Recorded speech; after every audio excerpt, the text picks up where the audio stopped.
Hello student, good morning. My name is Sandeep Srivastava.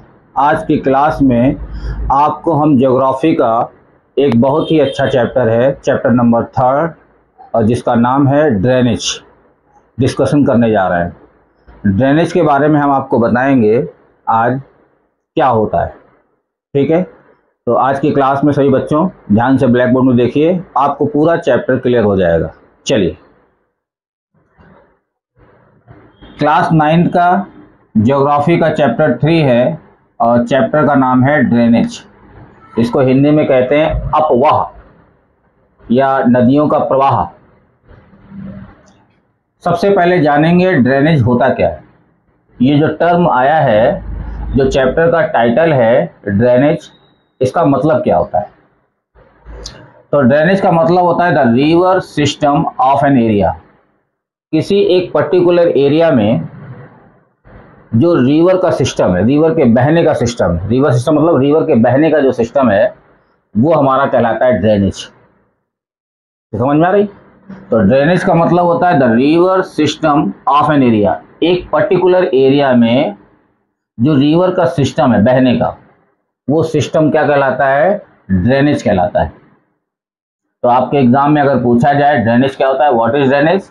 The river system of a particular area, या किसी एक विशेष area का जो ड्रेनेज सिस्टम होता है, जो रिवर का सिस्टम होता है, वो क्या कहलाता है? ड्रेनेज। ड्रेनेज बेसिन क्या होता है? अगला टर्म है ड्रेनेज बेसिन। द एरिया, उसी एरिया में ड्रेन जो बह कर आती है बाय ए सिंगल रिवर, एक सिंगल रिवर बहते हुए आ रही है, उसका system is called a drainage basin कहलाता है। जब एक एरिया में एक सिंगल रिवर बहते हुए आ रही है तो उसका जो सिस्टम होता है वो कहलाता है ड्रेनेज बेसिन। अब ड्रेनेज बेसिन में डिस्ट्रीब्यूटरीज भी अलग होती हैं और ट्रिब्यूटरीज भी आके मेन रिवर में मिलती हैं।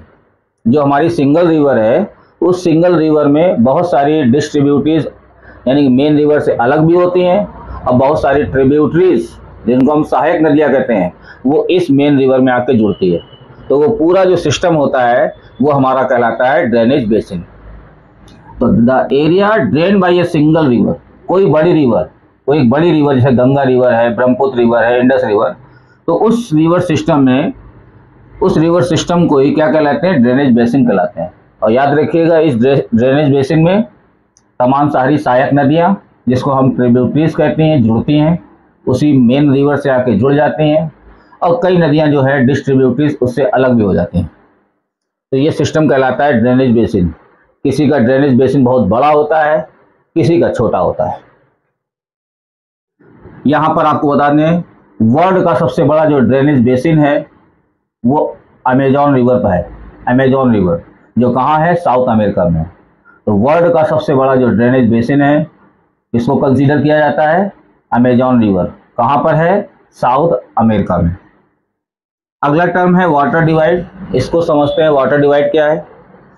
Any elevated area such as a mountain हुआ और या अपलैंड, कोई उठा हुआ लैंड, जो सेपरेट करता है टू ड्रेनेज बेसिन को, दो ड्रेनेज बेसिन को जो अलग करता है, जो ड्रेनेज बेसिन को अलग करता है वो हमारा क्या कहलाता है? Water divide. आपको पिक्चर में नजर आ रहा होगा, इस पिक्चर में आपको दिखाया है section A, section B, system दिया हुआ है। एक बीच में उठा हुआ पार्ट है जिसको लिखा हुआ है वाटर डिवाइड। वो वाटर डिवाइड क्या कर रहा है? वो वाटर डिवाइड में माउंटेन भी हो सकता है, कोई उठा हुआ लैंड हो सकता है, अपलैंड हो सकता है। वो क्या करता है? दो नदियों की जो धाराएं हैं, धाराओं का जो है उनको अलग करता है, उनको बांटता है। एक धारा इस दिशा में जा रही है, एक दिशा में, क्योंकि बीच में उठा हुआ है।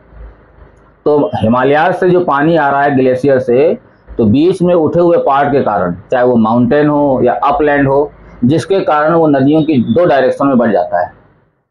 ठीक है, तो वो उठा हुआ पार्ट जो है, एलिवेटेड एरिया जो होती है, जैसे कि माउंटेन हुआ या अपलैंड हुआ, वो टू ड्रेनेज बेसिन्स को अलग करता है, दो नदियों को अलग करता है। तो वो उठा हुआ पार्ट ही क्या कहलाता है? Act as a water divide के काम करता है।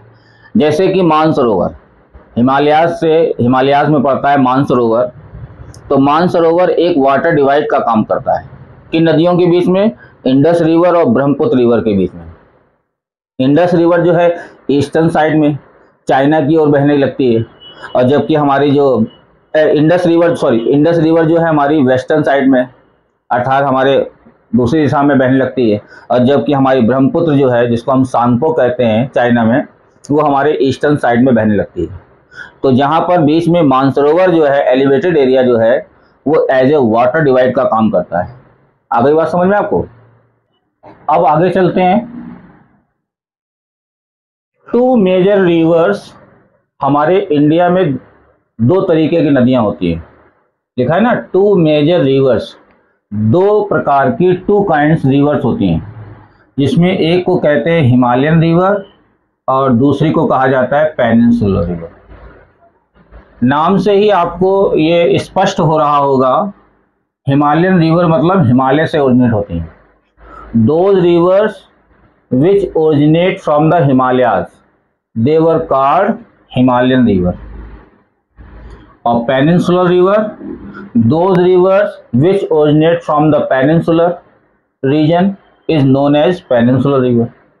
तो अगर आप देखें तो इंडिया का अगर हम रफली मैप बनाएं,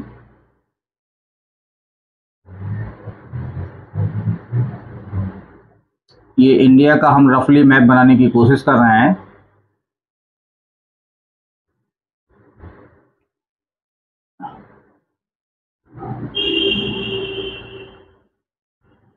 ये तो हिमालयन रिवर कहाँ से निकलती है? हिमालय से। और आपको मालूम है हिमालय कहाँ है?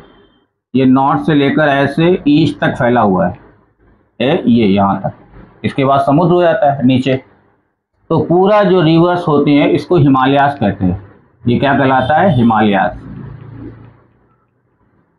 तो यहाँ से जो इस रीजन से, हिमालयास से जो रिवर्स ओरिजिनेट होती हैं, उन्हीं को हम क्या कहते हैं? Himalayan river. ठीक है। और पेनिनसुलर रिवर क्या होते हैं? पेनिनसुलर रीजन से, नीचे वाले पार्ट से, यहाँ से जो ओरिजिनेट होती हैं रिवर, यहाँ से जो ओरिजिनेट होती हैं वो रिवर हमारी क्या कहलाती हैं? पेनिनसुलर कहलाती हैं, पेनिनसुलर रिवर कहलाती हैं।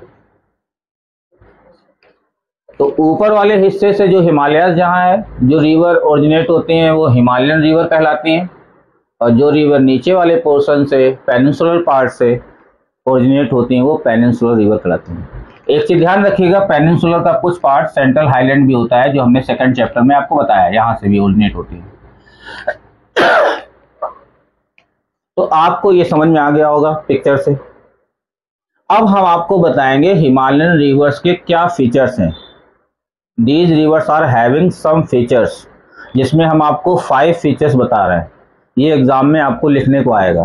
कभी कभी डिफरेंस आता है दोनों में, 5 लॉन्ग क्वेश्चन आ जाता है और दोनों में 5 डिफरेंस लिखने को आता है। दोनों के जो है डिस्टिंग्विश बताइए 5-5 फीचर्स। तो वही हम आपको 5 फीचर्स हिमालयन रिवर्स के बताने जा रहे हैं। इसको नोट करते जाइए और याद कर लीजिए, मेमोराइज कर लीजिए, और आपको देखते देखते याद हो जाना चाहिए। तो पहला फीचर है the reverse have large basin. Himalaya से निकलने वाले रिवर्स का जो बेसिन होता है वो बहुत बड़ा होता है, काफ़ी लार्ज बेसिन होता है।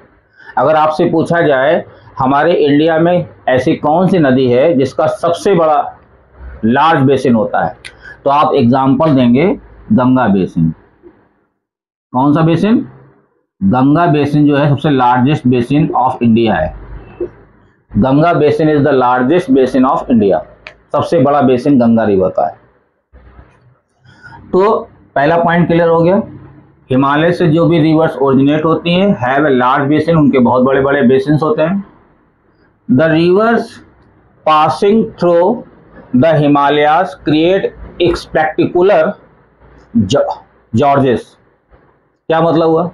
नदियां जो हिमालय से होकर गुजरती हैं, तो बड़े ही मनमोहक दृश्य, जॉर्ज माने वैसे होता है खाई, बिटवीन 2 स्टिफ वैलीज के बीच में जो नदियां बहती हैं उसको बोलते हैं जॉर्ज। 2 माउंटेन्स के बीच में जो जॉर्ज बनता है, खाई बनती है, उससे होकर जो नदियां बहती हैं। आप कभी देखिए माउंटेन क्षेत्र में 2 पहाड़ों के बीच में, 2 स्टिफ वैलीज के बीच में जो पानी बह रहा है उसी को जॉर्ज कहते हैं। तो ये बड़ा स्पेक्टिकुलर होता है, क्यों? मनमोहक दृश्य होता है, अगर आप दूर से देखें यही चीज आदमी को अच्छा लगता है। तो रिवर जो है अक्सर जो है वो पासिंग थ्रू द हिमालय से गुजरती हैं। तो वो किससे गुजरती है? जॉर्ज से। और वो जॉर्ज कैसा होता है? स्पेक्टिकुलर होता है, अर्थात बहुत ही अच्छा दृश्य देखने को लगता है दूर से देखने पर। थर्ड पॉइंट में आते हैं। आई होप दोनों पॉइंट क्लियर हो गए होंगे। These rivers are perennial. ये रिवर्स पेरिनियल होती हैं। पेरिनियस रिवर्स क्या होती हैं? Those rivers which are having water throughout the year. जो साल भर पानी जिनमें रहता है उसको बोलते हैं पेरिनियल। ऐसी नदियां जिसमें साल भर पानी रहता है उसको पेरिनियल बुलाता है। तो अब क्वेश्चन आता है कि पानी आता कहाँ है नदियों में? तो एज दे रिसीव वाटर, इनमें पानी आता है फ्रॉम रेनफॉल। जो बरसात का पानी गिरता है, इस समय बरसात हो रही है, बरसात के सीजन में खूब पानी गिरता है पहाड़ों में, तो इन नदियों में पानी रेनफॉल से आता है। दूसरा है मेल्टिंग आइस। जो ग्लेशियर में जो आइस है वो पिघल रही है ऑल द टाइम, सारा समय पिघलती रहती है, और उस पिघलने से क्या होता है? पानी आता है। जैसे गंगा गौमुख से निकलती है, गंगोत्री से निकलती है, यमुना यमुनोत्री से निकलती है। तो ये सब ग्लेशियर से पानी पिघल रहा है, कॉन्टिन्यूस पानी नीचे की तरफ आ रहा है। थर्ड पॉइंट क्लियर हो गया होगा। These rivers carry out intensive erosional activity. आप पिक्चर में देख रहे होंगे, उस पिक्चर में दिया हुआ है कि जो रिवर्स होती हैं बड़ा ही इंटेंसिव इरोजनल एक्टिविटीज भी करती हैं, खास तौर पर अप स्ट्रीम, ऊपर की तरफ। जब ऊपर से जब पानी चलता है तो ये एक इरोजनल कुछ अपने साथ लेकर आती हैं, इरोज करते हुए, इरोड करते हुए कुछ चीजें अपने साथ, मिट्टी, सिल्ट वगैरह जो भी पत्थर कंकड़ है, पेबल्स, वो साथ में लेके आती है। तो इसी को कहा जाता है इरोजनल एक्टिविटी करती हैं। And also carry huge load of sand and silt, और अपने साथ बहुत सारा सैंड और सिल्ट लेके आती हैं। इसीलिए पहाड़ों से जब पानी चलता है तो मटमैला होता है। क्यों मटमैला होता है? उसमें सैंड भी होती है, सिल्ट भी होती है, ह्यूमस भी होता है, पेबल्स भी होता है, जो रास्ते मिला सब बहाते हुए ले जाती हैं। इसलिए रास्ते में वो क्या करती हैं? इरोजनल एक्टिविटीज करती हैं, और वही बहकर जब नीचे आता है, फ्लड जहाँ आता है मैदानी इलाकों में, वहाँ पर ये छोड़ देती हैं।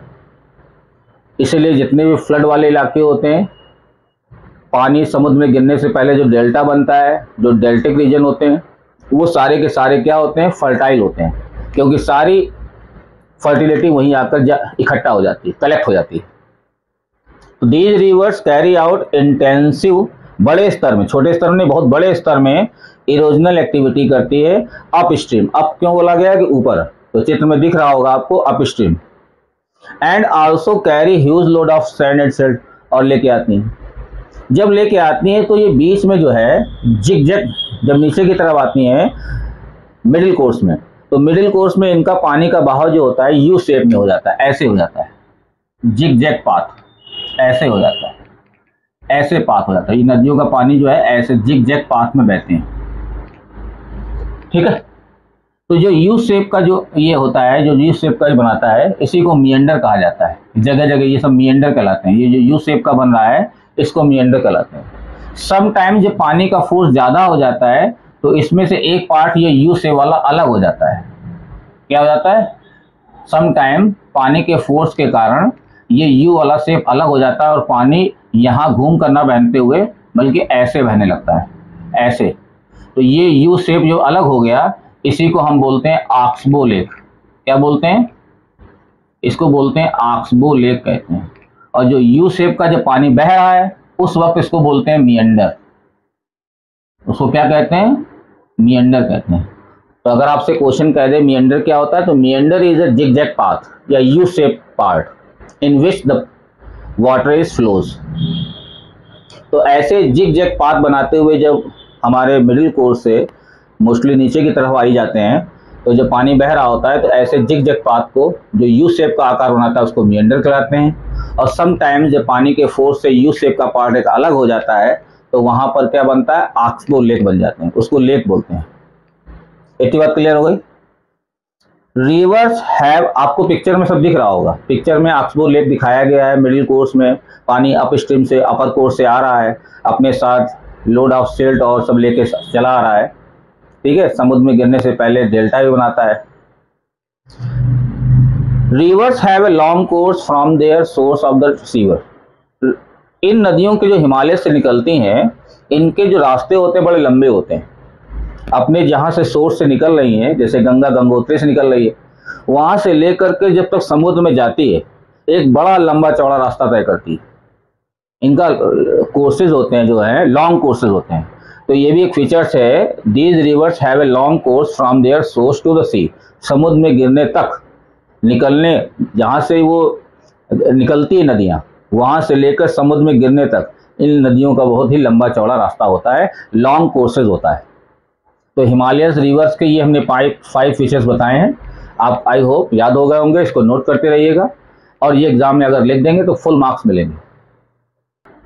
अब चलिए बात करते हैं हम लोग फीचर्स ऑफ पेनिनसुलर रिवर। हमने आपको बताया था ना इसके कि इंडिया के नीचे जो डेक्कन प्लेट्यू होता है, जो सेंट्रल हाईलैंड होती है, ये सब पेनिनसुलर पार्ट कहलाता है और इसमें बहने वाली रिवर्स जो होती हैं वो पेनिनसुलर रिवर्स कहलाती हैं। अब इनके क्या फीचर्स हैं, चलिए उसको भी जान लेते हैं। पेनिनसुलर पार्ट में बहने वाली नदियां जो पेनिनसुलर रिवर होती हैं, these reverse flow through shallow valley. Shallow माने उतनी गहरी घाटियां नहीं होती, वैलीज माने घाटियां होती हैं। इनकी जो वैलीज होती हैं वो शैलो होती हैं। अगर एज कंपेयर टू हिमालयास की बात करें तो हिमालयास में गहरी गहरी घाटियां होती है, डीप वैलीज होती हैं। वहाँ डीप वैलीज होती हैं, यहाँ क्या होती हैं, शैले वैलीज होती हैं।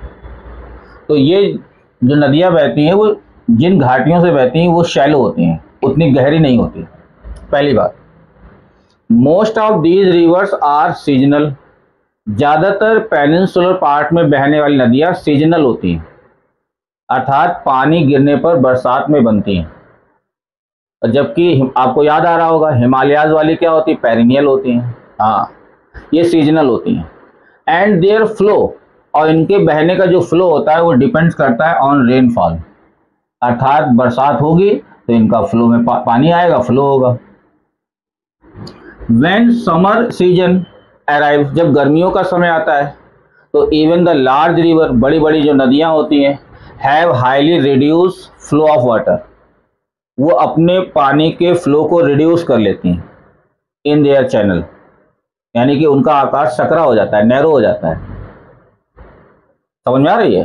तो गर्मियों की बात है ये।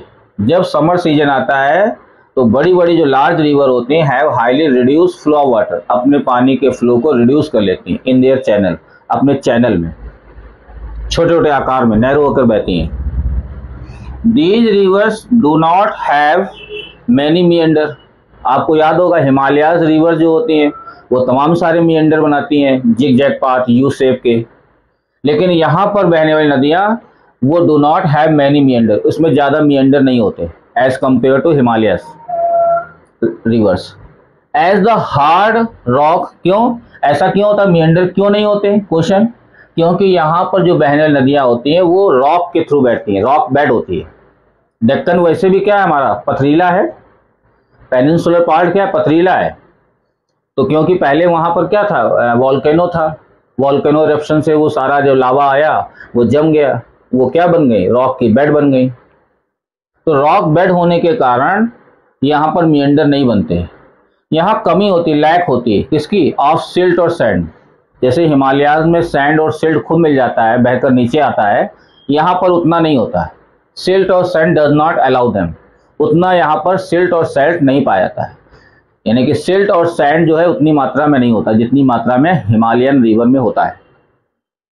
फिफ्थ पॉइंट क्या है, the gentle slope cause a low intensity of erosional. यहाँ पर जो स्लोप होता है as compare to Himalayan river में काफ़ी ज़्यादा ढलान होती है, स्लोप होता है। यहाँ पर उतना स्लोप ना होने के कारण तो इरोजनल एक्टिविटी होती तो है लेकिन लो इंटेंसिव, क्या होती है, लो इंटेंसिटी, कम मात्रा में हमारी इरोजनल एक्टिविटी होती है as compare to other river. Other river मतलब हिमालयन रिवर। तो हिमालयन रिवर में जो इरोजनल एक्टिविटीज होती है वो इंटेंसिव होती है, बड़े स्तर में होती है, लेकिन यहाँ पर जो इरोजनल एक्टिविटी होती है वो लो स्तर में होती है, लो इंटेंसिटी की होती है, कम मात्रा में होती है।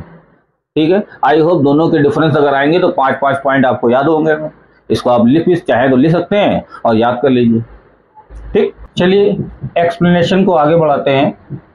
अब रिवर सिस्टम में आते हैं। जो हिमालय से जो ओरिजिनेट होती हैं वो 3 मेजर रिवर जानते ही हैं आप। एक इंडस रिवर है, एक गंगा रिवर है और एक ब्रह्मपुत्र रिवर है। ये 3 मेजर हैं जो हिमालय से निकलती हैं। अगर एग्ज़ाम में आपसे पूछा जाता है कि हिमालय से ओरिजिनेट होने वाली 3 मेजर रिवर्स के नेम बताइए, तो आप बताएंगे इंडस रिवर, गंगा रिवर और ब्रह्मपुत्र रिवर।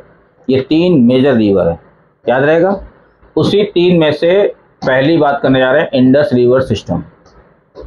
इसको हम लोग समझेंगे और आज के आज ही याद हो जाना चाहिए। Indus river system, the Indus river is about 2900 kilometre long. इसका जो लंबा रास्ता है, ये नदी जो है बहुत लंबी, 2900 किलोमीटर लॉन्ग है। समझ में आ रही है? 2900 किलोमीटर लॉन्ग रिवर है, इसका लॉन्ग कोर्स है। और ओरिजिनेट तो आपको मालूम ही है, मानसरोवर से निकलती। It is one of the 3rd largest river of the world, अर्थात 3rd number. It is one of the largest river of the world. दुनिया की सबसे लंबी नदी तो आपको मालूम है, रिवर नाइल रिवर है, जिसको हम नील नदी कहते हैं हिंदी में, जो कि मिस्र में बहती है।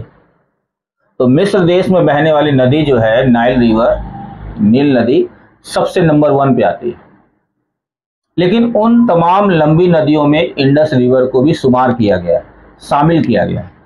तो it is one of the largest river of the world, याद रहेगा। It has its origin in the Himalayas. ये भी हिमालय से निकलती है। हिमालय से कहाँ से? वेस्टर्न तिब्बत से। कहाँ निकलती है? तिब्बत के वेस्टर्न साइड से। पहले तिब्बत हमारे इंडिया का ही हिस्सा हुआ करता था, लेकिन 1951 के बाद ये तिब्बत हमारा चाइना में चला गया। तो तिब्बत के वेस्टर्न पार्ट से ही निकलती है हिमालय से। और वो जगह कहाँ है? Near Mansarovar lake. Mansarovar lake के पास वो जगह है। और मानसरोवर जो है एक वाटर डिवाइड का भी काम करता है, हमने आपको बताया। तो इसका जो ओरिजिन है निकलने का, वो हिमालयाज के वेस्टर्न तिब्बत से नियर मानसरोवर लेक के नज़दीक से निकलती है, याद रहेगा। ये जो नदी है Indus river, it flows through the Ladakh region. Ladakh region में बहती है, through a very beautiful gorge. जब भारत में आती है तो लद्दाख रीजन से जॉर्ज के थ्रू, और जॉर्ज मैंने बताया आपको, तो स्टिफ वैलीज के बीच से होकर गुजरने वाली नदी वो जॉर्ज कहलाता है, खाई कहलाता है। तो लद्दाख में एक सुंदर सा जॉर्ज बनाते हुए ये भारत में आती है। तो अगर आपसे एग्जाम में पूछा जाए इंडस रिवर कहाँ से आती है? लद्दाख रीजन से। किसके थ्रू आती है? ब्यूटीफुल जॉर्ज बनाते हुए आती है। इसकी जो ट्रिब्यूटरीज हैं, कुछ ऐसे ट्रिब्यूटरीज हैं जो आके से जुड़ जाती हैं, खास तौर पे कश्मीर रीजन में। तो जम्मू एंड कश्मीर रीजन में जो कुछ इसकी जो सहायक नदियां हैं वो आके जुड़ जाती है। जस्कार रिवर, नुब्रा, शायोक और हुंजा, ये याद रखिएगा। तो इंडस रिवर्स में ये कुछ ऐसी कश्मीर रीजन में बहने वाली जो नदियां हैं, सहायक नदियां हैं, जो आकर इंडस रिवर से जुड़ जाती हैं। जस्कार, नुब्रा, शायोक और हुंजा, याद रखिएगा। इट कम्स आउट, ये कहाँ से आती है? माउंटेन से आती है। कौन सा माउंटेन? एटॉक। ये एटॉक वाले माउंटेन से बाहर आती है। कब? After passing through Baltistan and Gilgit, अर्थात बाल्टिस्तान और गिलगिट से होते हुए ये एटॉक नामक माउंटेन से निकलते हुए आती है। तब ये भारत में लद्दाख रीजन से होकर गुजरती है, जॉर्ज बनाते हुए। Indus water treaty between India and Pakistan, Bharat और पाकिस्तान के बीच में इंडस नदी को लेकर एक समझौता हुआ था। कब हुआ था? 1960 में।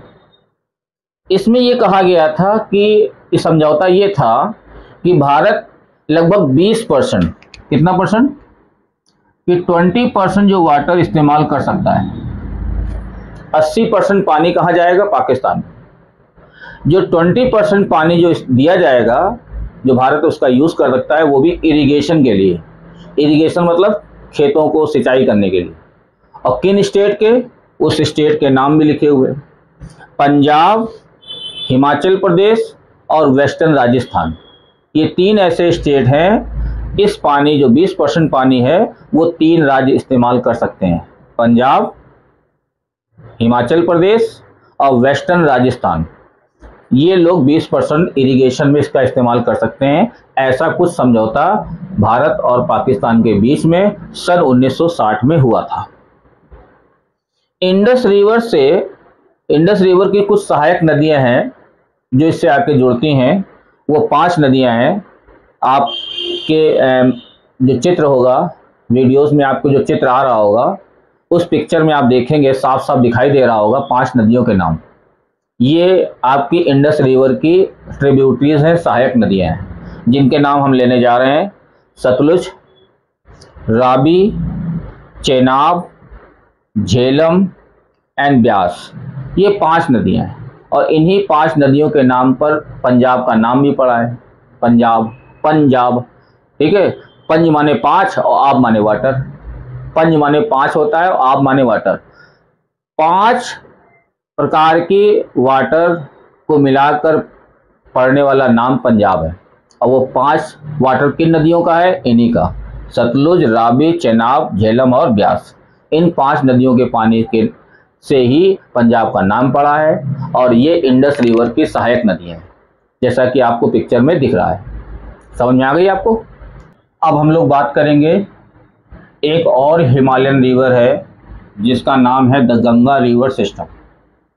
इसके पहले जो हमने इंडस रिवर की बात की थी, जिसकी सहायक नदियां 5 थीं, जिनके नाम पर पंजाब पड़ा है, वो 5 नदियां जो है पाकिस्तान में एक जगह है मिठान कोट, याद रखिएगा, मिठान कोट में मिल जाती हैं।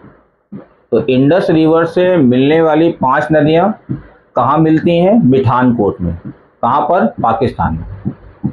और ये अरब सागर में गिर जाती है ये नदी, ईस्ट ऑफ द कराची के ईस्ट में जो अरब सागर बह रहा है, तो उस अरब सागर में, जिसको अरेबियन सी कहते हैं, तो इंडस रिवर जाके उसमें गिर जाती है, क्योंकि अल्टीमेटली सारी नदियां गिरती तो सागर में ही है ना। चलिए, गंगा रिवर सिस्टम की बात करें। The length of the river Ganga is 2500 kilometre. किसी बुक में 2525 किलोमीटर भी लिखा हुआ है, लेकिन एनसीईआरटी में दिया हुआ है 2500 किलोमीटर। तो गंगा जो है भारत की लॉन्गेस्ट रिवर भी है और इसकी लेंथ कितनी है? 2500 kilometre. The head water of the Ganga, Ganga का जो हेड वाटर है उसको क्या कहा जाता है? Bhagirathi. Is fed by the Gangotri glacier. उसमें पानी कहाँ से आता है? गंगोत्री ग्लेशियर से आता है। एंड ज्वाइन, किससे ज्वाइन होती है? अलकनंदा से। कहाँ पर होती है? एट देवप्रयाग में। देवप्रयाग कहाँ है? उत्तराखंड में। अर्थात जो गंगा नदी गंगा तब कहलाती है जब भागीरथी और अलकनंदा नदी जब देवप्रयाग में, उत्तराखंड के देवप्रयाग में, दोनों का पानी जब जुड़ता है तब ये गंगा बनती है एक्चुअली। तो उत्तराखंड के देवप्रयाग में दोनों नदियों के दोनों हेडवाटर जब मिलते हैं तब ये गंगा बनती है। वैसे गंगा गंगोत्री से निकलती है, यमुना यमुनोत्री से निकलती है। ठीक, याद रखिएगा। The river flows into the Haridwar plain. जब नदी का पानी, गंगा का पानी सबसे पहले ऋषिकेश होते हुए जो मैदानी इलाकों में आता है वो हमारा हरिद्वार प्लेन है। तो वो हरिद्वार प्लेन में जो मैदानी इलाका है सबसे पहले जमीन पर हरिद्वार में आता है, याद रखिएगा, पूछा जाता है। इसकी जो सहायक नदियां हैं जिसको हम ट्रिब्यूटरीज कहते हैं, बहुत बड़ी बड़ी नदियां हैं इसकी सहायक नदी, बहुत बड़ी नदियां हैं, अपने आप में एक नदी है। द यमुना है, नदी है, यमुनोत्री से निकलती है, घाघरा, गंडक और कोसी। घाघरा, गंडक और कोसी ये नेपाल हिमालय से निकलती हैं। कभी कभी पूछ लिया जाता है घाघरा, गंडक और कोसी रिवर कहाँ से ओरिजिनेट होती हैं, तो these rivers are originate from the Nepal Himalaya. इन सारी नदियों के कारण मानसून सीजन में अक्सर डैमेज ऑफ लाइफ होता है, लोगों का डिस्ट्रक्शन भी होता है। दूसरी तरफ ये फ्लड लाती हैं, और फ्लड आने से क्या होता है, एग्रीकल्चर के लिए करने के लिए फर्टाइल लैंड भी मिल जाती है। इनके द्वारा बहाकर आए हुए जो सिल्ट हैं, सैंड है, वो हमारी फर्टिलिटी को बढ़ाता है।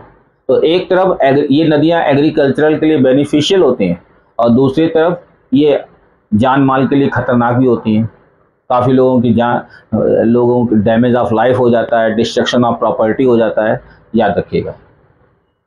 ट्रिब्यूटरीज अगर पूछा जाए गंगा की, कहाँ पर, पेनिनसुलर अपलैंड में, क्योंकि आपको मालूम है पेनिनसुलर का एक पार्ट सेंट्रल हाईलैंड कहलाता है, ऊपर वाला हिस्सा, तो वही पेनिनसुलर अपलैंड कहा गया है।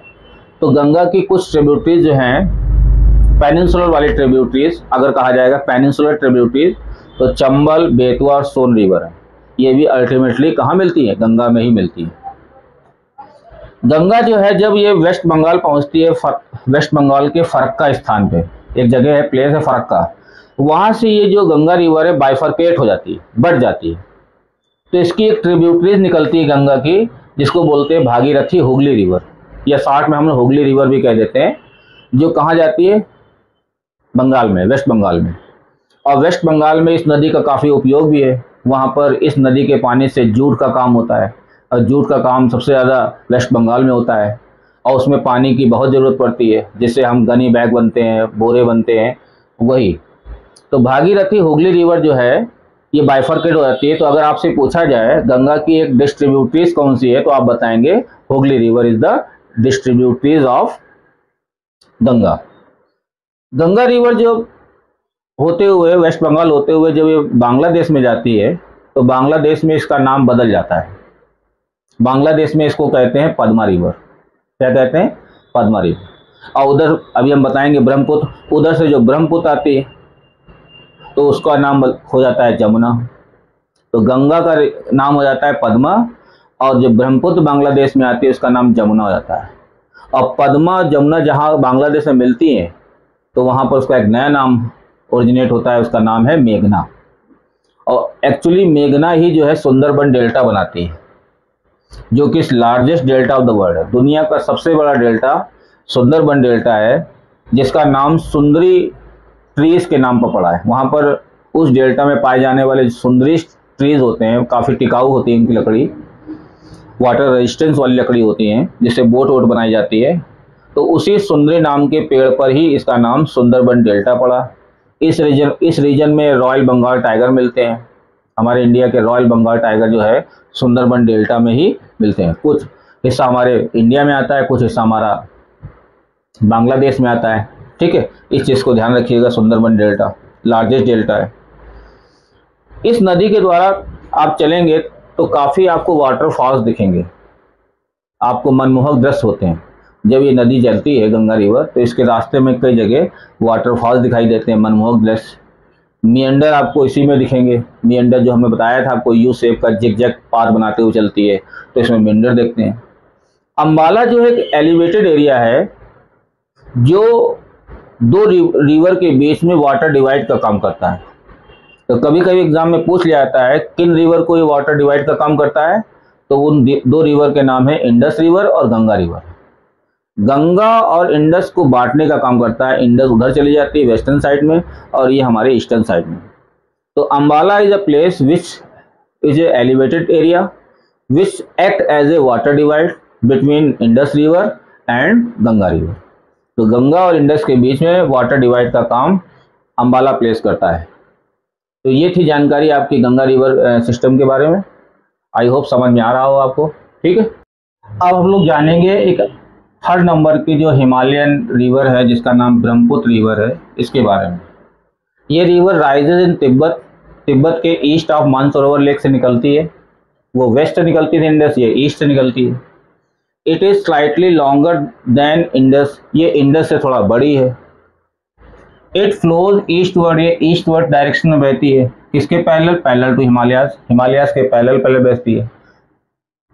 On reaching to the Namcha Barwa, जब ये नमचा बरुआ नामक माउंटेन के पास पहुंचती है, जिसकी हाइट 7757 मीटर है, तो इट टेक्स यू टर्न।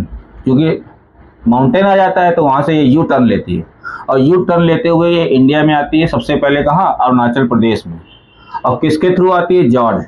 याद रखिएगा, इंडस भी जॉर्ज बनाते हुए आती है, और ब्रह्मपुत्र भी जो आती है भारत में जॉर्ज बनाते हुए बिटवीन टू स्टिप वैलीज के बीच से होकर आती है।